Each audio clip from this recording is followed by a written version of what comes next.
Welcome to this series of videos where we talk to Dr. Warren Corns, who's Research and Technical Support Manager at PS Analytical, about mercury and the various issues to do with mercury in the environment and analysis of mercury. Warren, we've talked about people becoming exposed to mercury in various different ways, including amalgam in their teeth. So if that's obviously a health risk to people, what happens to that mercury after someone dies? Yes, well, of course, if they're buried, the mercury will eventually go back into the environment and the soil. It'll probably take a long time for it to degrade.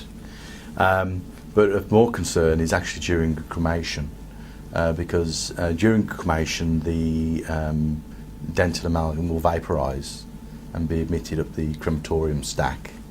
And we have several online instruments monitoring this process.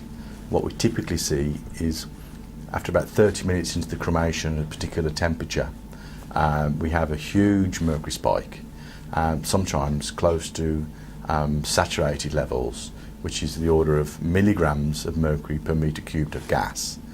And this spike lasts typically for the rest of the cremation before coming back to baseline. And so if you consider a typical crematorium, especially in the UK, it's normally done in historic buildings, so there's very little pollution control on these crematorium, and the mercury that's emitted is typically not abated, so it goes straight into the atmosphere.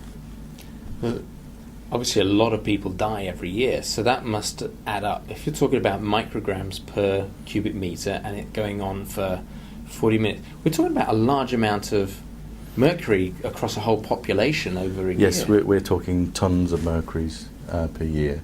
Of course, it depends on the deceased, on how many amalgams that they have and the number of cremations over a particular time.